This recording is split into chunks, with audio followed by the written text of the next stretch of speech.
Уважаемые коллеги, я здесь выступаю не только и не столько как проректор, как ученый, и хотел бы рассказать о опыте нашего взаимодействия с компанией Schlumberger. Оно началось еще в 1998 году, уже 13 лет, когда еще я не был проректором, и длится, как мне кажется, успешно в течение всего этого времени. Компания Schlumberger это известная очень компания, один из мировых лидеров по производству оборудования и программного обеспечения для нефтяной и газовой промышленности. И эта компания активно работает на российском рынке. Может быть, об этом пару слов скажет Дмитрий Ульянович Писаренко, который выступит сразу после меня. В основном я хотел бы сказать об организационно, как мы это организационно делали на физическом факультете Московского университета. Но все-таки несколько слайдов я покажу, что, собственно, мы делали. Несколько было у нас проектов с 1998 года, проектов в рамках того, что мы называем совместная лаборатория. Я буду говорить в основном о принципах организации совместной лаборатории МГУ Schlumberger. И в рамках совместной лаборатории мы сделали уже 3, закончили проекты, сейчас разрабатываем 4-й проект. Первый проект был блокирование водопритоков скважин. Речь шла о том, что нам нужно было разработать полимерную систему, которая обладает следующим свойством. Будучи закачанной в скважину, полимерная жидкость блокирует автоматически водные пласты и ничего не делает с нефтяными пластами, так что нефть свободно выходит на поверхность, а вода оказывается заблокированной, и мы можем уже, когда получаем жидкость на поверхности, не тратить столько средств на извлечение и очистку никому не нужной воды. Вот такая умная полимерная система была сделана, это был первый проект. Второй проект – это тоже полимерная жидкость, полимерная система для гидроразрыва пласта. Но гидроразрыв пласта – это, в общем, одна из наиболее таких широко известных технологий в нефтяной и газовой промышленности. Сланцевый газ вы все знаете, он добывается тоже методом гидроразрыва пласта. И в скважину закачивается высоковязкая жидкость. Обычно это песок или керамика, помещенные в такую высоковязкую среду. Под давлением делаются трещины в грунте. И тут важное обстоятельство. Когда эта трещина доходит до нефтяного кармана, вязкость должна автоматически падать, и нефть должна свободно выходить на поверхность. Это называется жидкость для гидроразрыва пласта. Это был у нас второй проект. Третий проект – это жидкости, вязкостью которых можно управлять при наложении магнитного поля. Это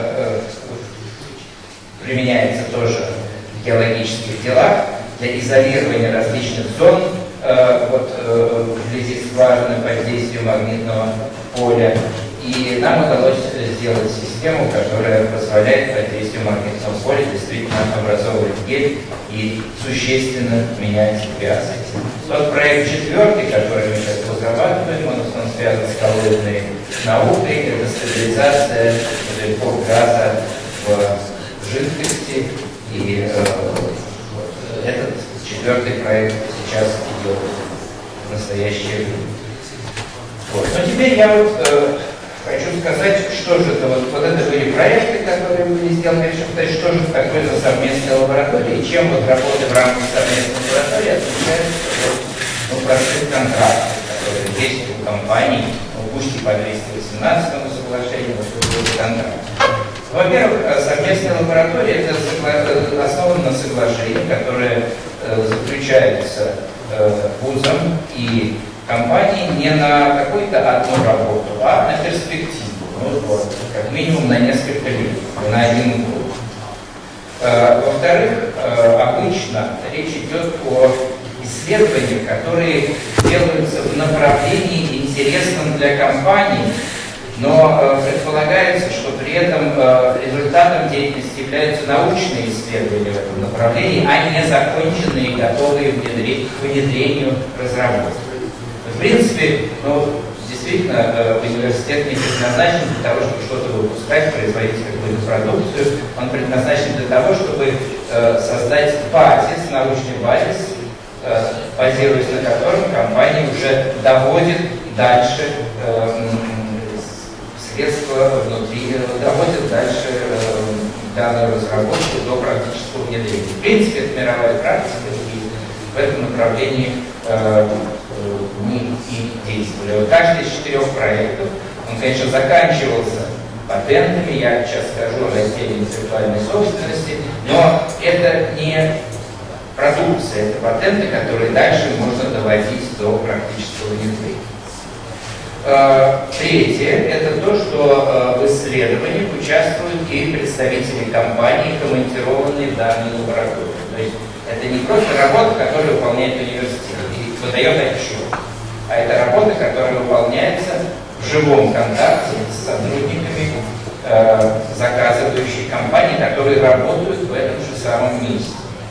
И пятое – это то, что компания не только представляет деньги для покупки оборудования, но размещает свое оборудование вот в этой совместной лаборатории на временной основе для данной совместной деятельности.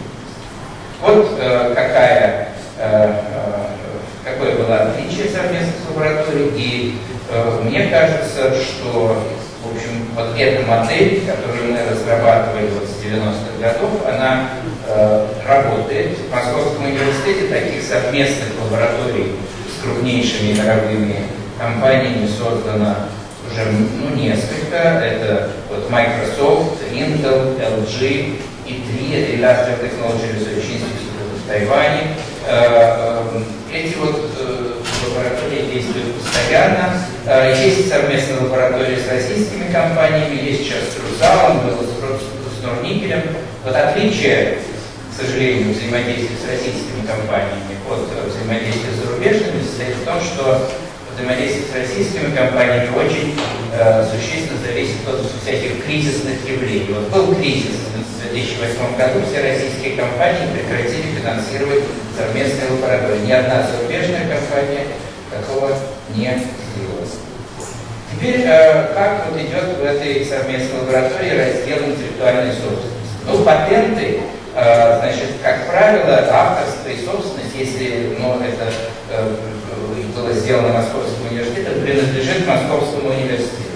Если существенный вклад внесли сотрудники, командированные в совместную лабораторию, то иногда совместная собственность. По соглашению мы предоставляем исключительную лицензию той компании, которая платит, в данном случае Шломберже, но это касается и других компаний, которые я перечислял. Иногда это просто исключительная лицензия. В большем числе случаев это лицензии, которые мы предоставляем на внедрение за рубежом Российской Федерации, предоставляя, как говорится, оставляя за собой права все на использование данного патента внутри Российской Федерации. Наконец, в чем еще преимущество этой формы организации совместной лаборатории? Это в том, что после окончания проекта, есть какая-то часть, конечно, которая составляет коммерческую тайну, но в принципе обычно эти исследования, в данном случае это так и произошло, после подачи патентов приветствуется компания публикацию статей по данной тематике. Это могут быть и чисто наши статьи, это могут быть и статьи вместе с представителями компании.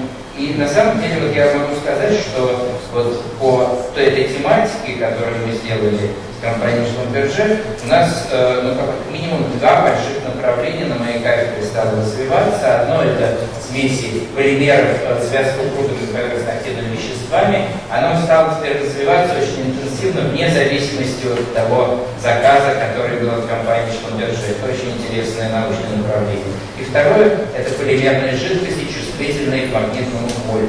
Там громадное количество приложений, не геологических, в том числе медицинских, и мы сейчас очень активно этим занимаемся. Спасибо за внимание. Спасибо, Игорь. Честно говоря, у меня нет комментариев.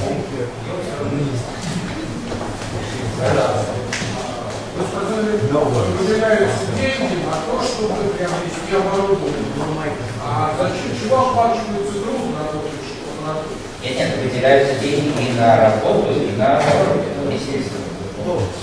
Не только на работу, как часто бывает в других случаях, но и наоборот.